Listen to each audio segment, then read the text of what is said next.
Israeli airstrikes on central Gaza killed 4 Palestinians and wounded several others.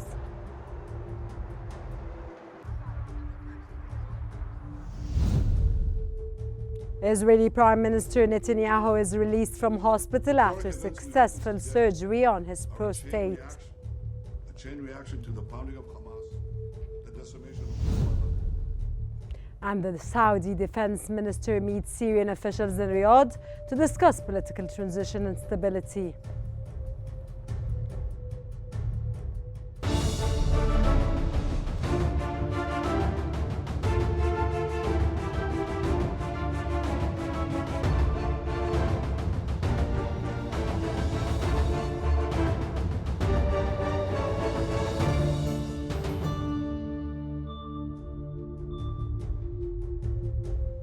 It's 8 p.m. Car local time and you're watching Q News.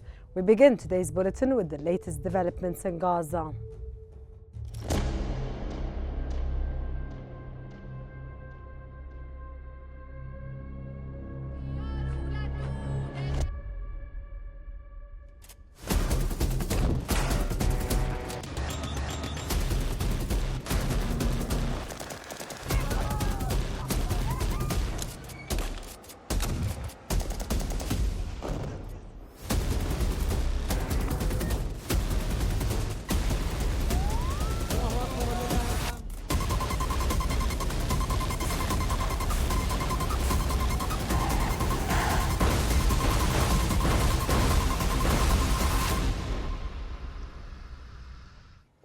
Palestinian media has reported that the Israeli bombing of Al Mansoura street in Gaza city killed a Palestinian and wounded several others. It added that 3 people were also killed in an air raid on the town of Al Zuwaida in central Gaza.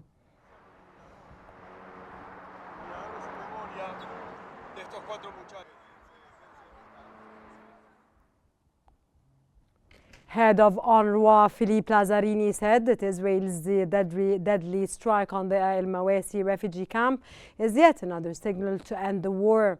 Lazzarini said that the beginning of the year came with reports of yet another attack on Al Mawasi, where dozens of people were killed. He added that the attack serves as another reminder that there is no humanitarian zone in Gaza, let alone a safe zone.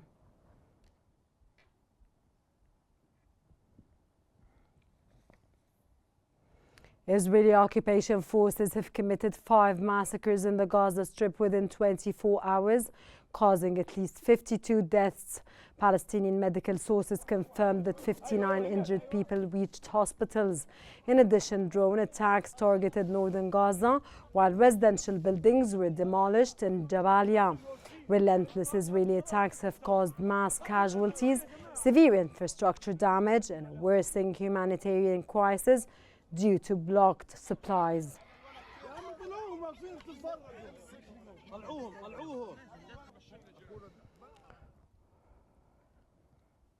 The Palestinian National Council has condemned the targeting of a tent for the displaced in Qnews as part of an ongoing genocide in Gaza lasting for 154 days. It highlighted the suffering caused by Israeli airstrikes, especially during freezing weather, with children dying from cold and rain flooding shelters. The council criticized the Israelis' severe violations of international humanitarian law and urged the international community to immediately halt the aggression.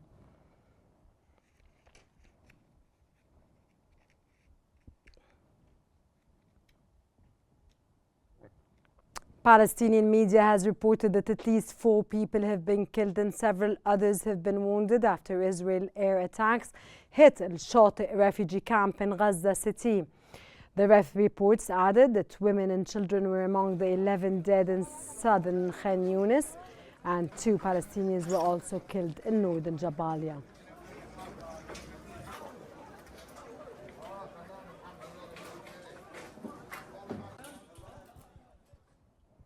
Gaza-based health authorities have announced that the death toll from Israeli attacks on the Gaza Strip has climbed to over 45,500 people, with over 108,400 wounded. That came as Israeli airstrikes in Gaza City killed 5 Palestinians and injured others. The first strike targeted a vehicle in El Darj, killing 3 and critically injuring others. A second attack hit a group near El Thawra Street, killing 2 more civilians and injuring additional people.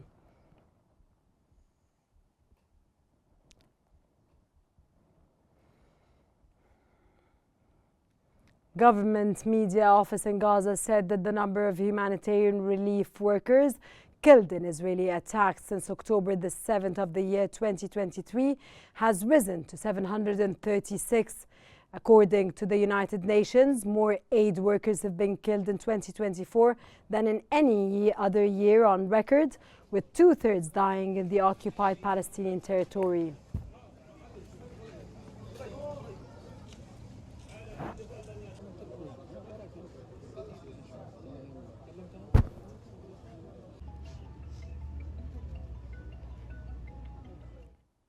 For more analysis, we're now moving to Salma Marwan in our newsroom. Salma?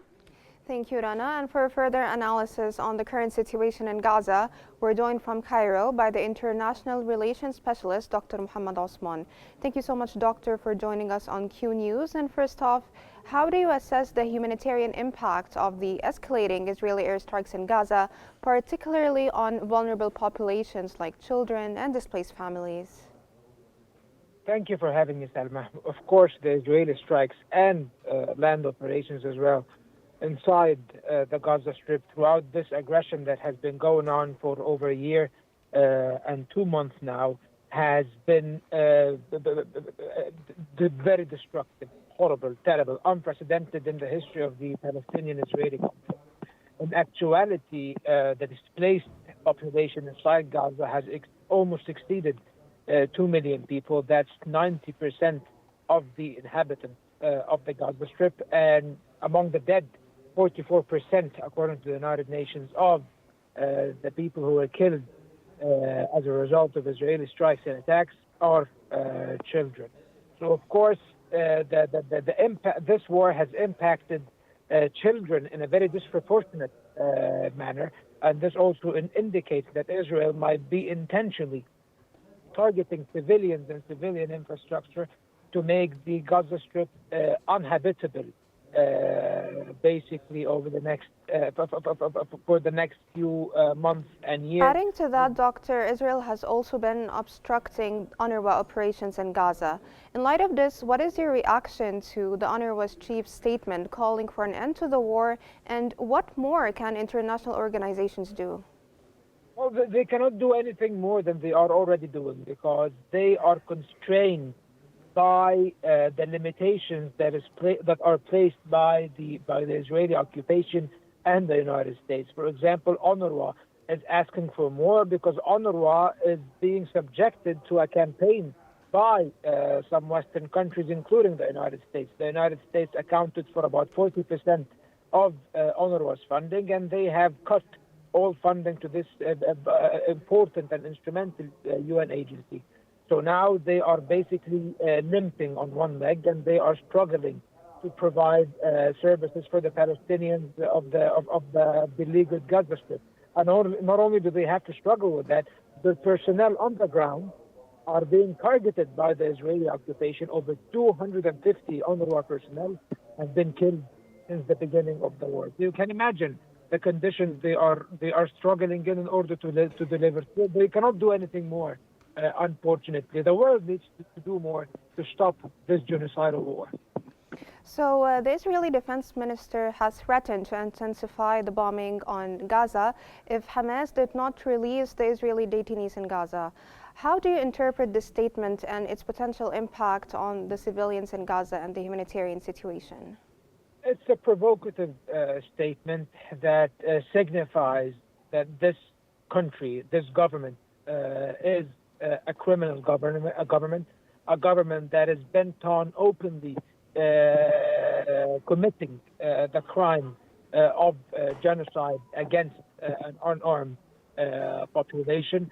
The people of Gaza and the Palestinians of Gaza are being subjected to collective punishment on account of acts committed by the resistance, namely Hamas and others, who are also entitled to resist in accordance with international law to resist illegal occupation.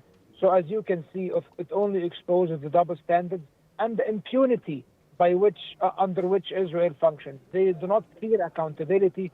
That's why they threaten to intensify bombing and increase the suffering of the civilian population of Gaza as a consequence. Now, a reference to the arrest warrants issued by the International Criminal Court against Netanyahu and Yoav Gallant, can Israel really do measures to counteract this? I love how your questions always follow up with my answers. Unfortunately, the arrest warrants issued by the International Criminal Court have been proven ineffective so far, because all Netanyahu needs to do and Yoav Gallant is to avoid visiting countries that are members of the ICC, and even that's not a guarantee that they will not, that they will be arrested if they actually go and visit one of these countries. Because again, the United States and other powers provide political cover to the state of Israel in order to ensure their continued impunity and immunity from accountability.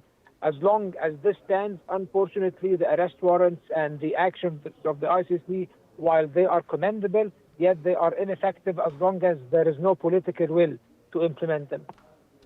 That was the International Relations Specialist, Dr. Mohammed Osman. Thank you so much for joining us on Q News. And now we're going to move back to Rana in the studio.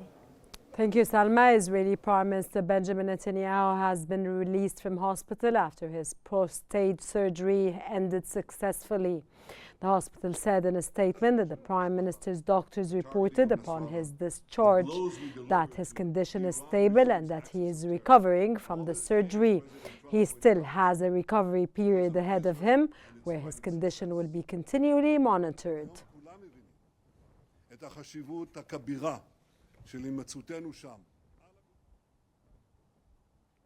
Israeli Defense Minister Israeli Qnews has announced that a new conscription law aims to draft tens of thousands of Haredim.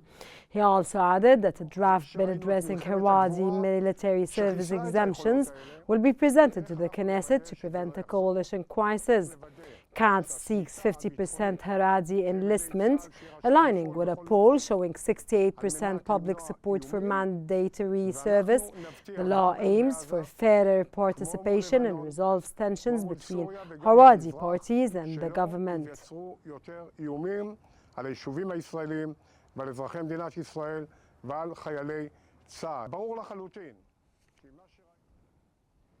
Moving on to Lebanon, where the Lebanese news agency has reported that an Israeli military patrol reinforced with Merkava tanks, vehicles and a bulldozer entered the outskirts of the town of Beit Leaf in southern Lebanon.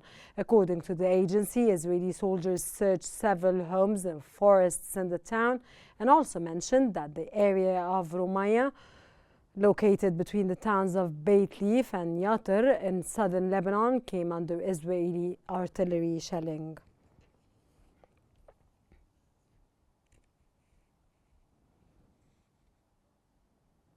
Lebanese Parliament Speaker Nabih Berri has met with the head of the Monitoring Committee for the Ceasefire with Israel, General Jasper Jeffers, and U.S. Ambassador to Lebanon Lise Johnson in Beirut.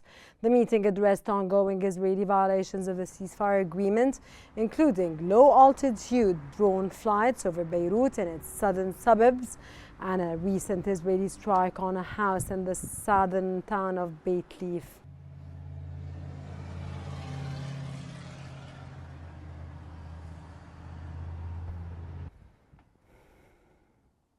Now we move on to the latest developments in Syria.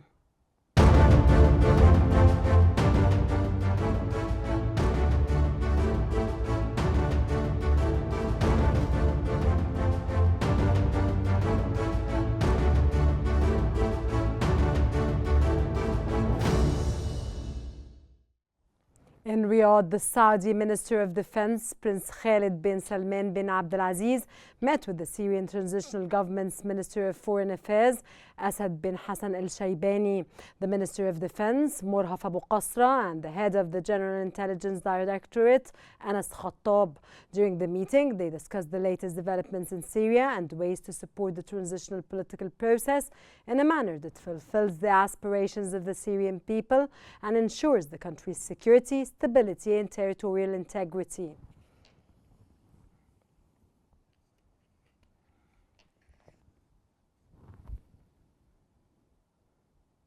U.S. Secretary of State Antony Blinken and his French counterpart have discussed developments in Syria, focusing on supporting Syrians in building a better future and reducing instability. Blinken emphasized the Syrian-led political transition, respect for human rights and civilian protection, especially for minorities. For our ongoing support, principles again that have now been adopted by countries throughout the region and well beyond, and we've communicated those. That's direct contact, yes. The Syrian Interior Ministry has announced a large-scale sweep of neighborhoods in Homs in coordination with military operations. The sweep aims to apprehend war criminals and armed individuals refusing to surrender or comply with reconciliation centers. Residents in Wadi el-Dahab and Akrama were urged to stay indoors during the operation. Earlier, a curfew was imposed in Tel Bisa and Damascus.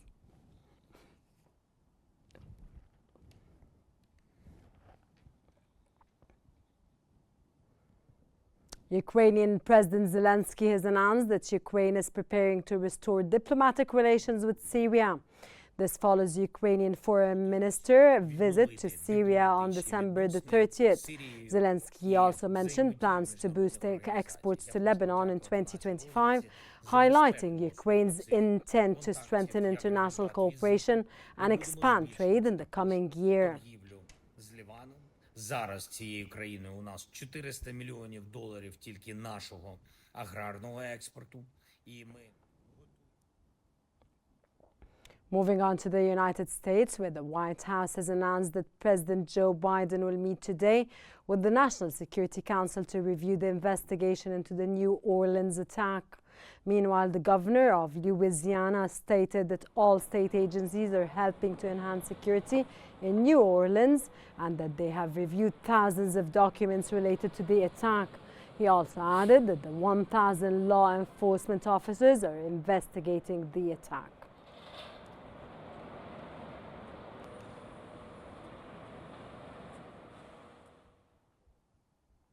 The New York Police Department has announced that 10 people were injured after gunmen opened fire on a group of individuals in the Queens area. Police stated that there is no suspicion of terrorism in the incident. They also confirmed that measures have been taken to tighten security around Trump Tower and Times Square following the incidents in New Orleans and Las Vegas.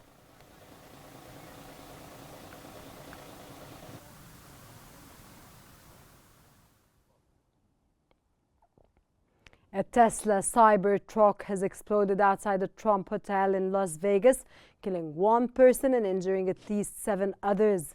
Videos of the incident show the vehicle engulfed in flames. This explosion took place shortly after a deadly truck attack in New Orleans. Elon Musk confirmed that the blast was caused by fireworks or a bomb in the truck's bed, not the vehicle itself, emphasizing no connection to the Cybertruck's mechanics. The FBI is investigating the incident.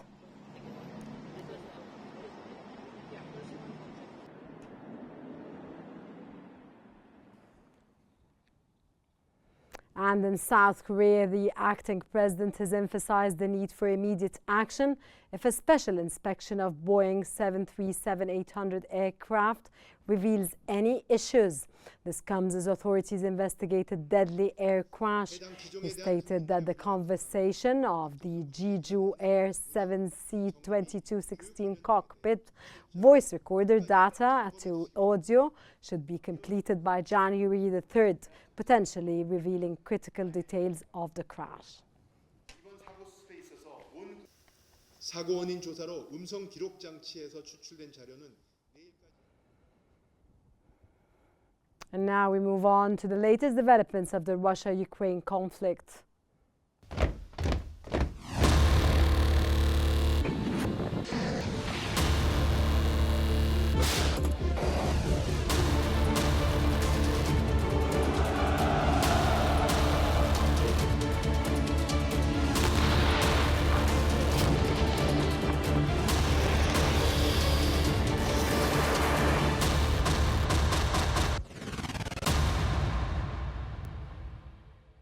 Moving on to Russia, where the Foreign Ministry has blamed the United States, Kyiv and European authorities for halting Russian gas supplies via Ukraine to Europe. The ministry also accused them of prioritizing U.S. economic interests over the well-being of citizens. Ministry spokesperson stated that Kyiv stopped the gas flow despite Gazprom honoring its contracts. The ministry warned that the move harms Europe's economy and living standards by cutting off competitive, eco-friendly energy sources.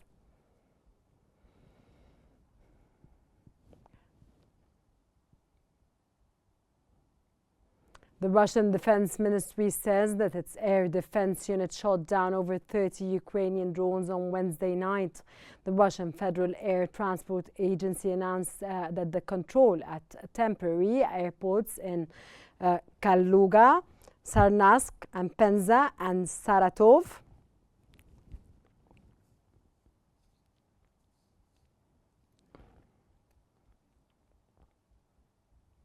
Russia says that its forces have struck a Ukrainian military airport with high-precision weapons, while Ukraine has on the same day reported destroying a Russian oil depot. The Russian Defense Ministry added that the Russian military forces deployed high-precision weaponry and combat drones to conduct a coordinated assault on a Ukrainian military airport and a military factory producing gunpowder for Ukrainian forces. All specified targets were successfully destroyed.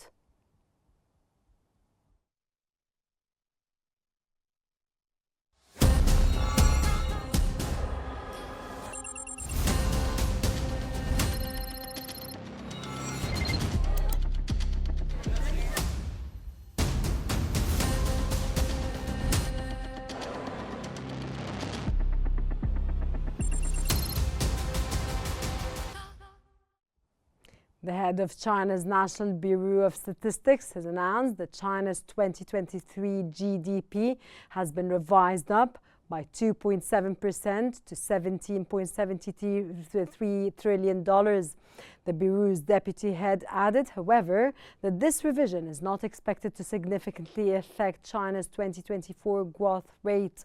The World Bank also raised China's 2024-2025 growth forecast, but cautioned that weak household and business confidence, along with the ongoing property crisis, will continue to hinder recovery. 总的来说，2023年 GDP 核实后，2024年 GDP 总量会有所变化，但是2024年 GDP 增速核算不会受到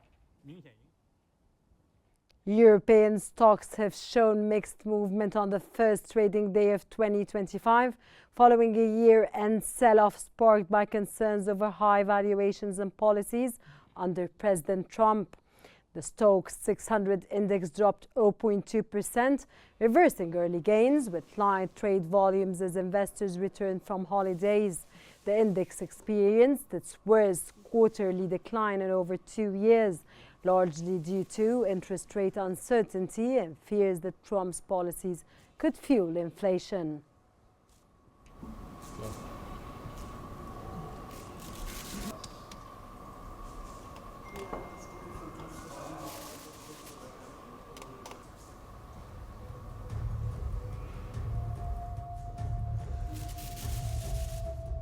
That brings us to the end of our news bulletin. Here's what we have been covering. Israeli airstrikes on central Gaza killed 4 Palestinians and wounded several others.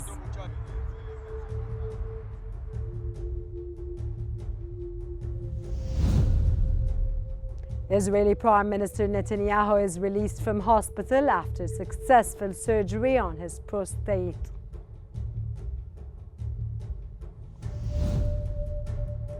And the Saudi defense minister meets Syrian officials in Riyadh to discuss political transition and stability.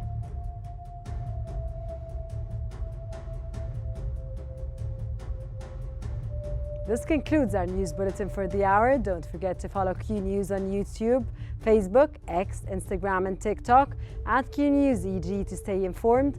Thank you for watching and stay tuned for more updates in Qnews.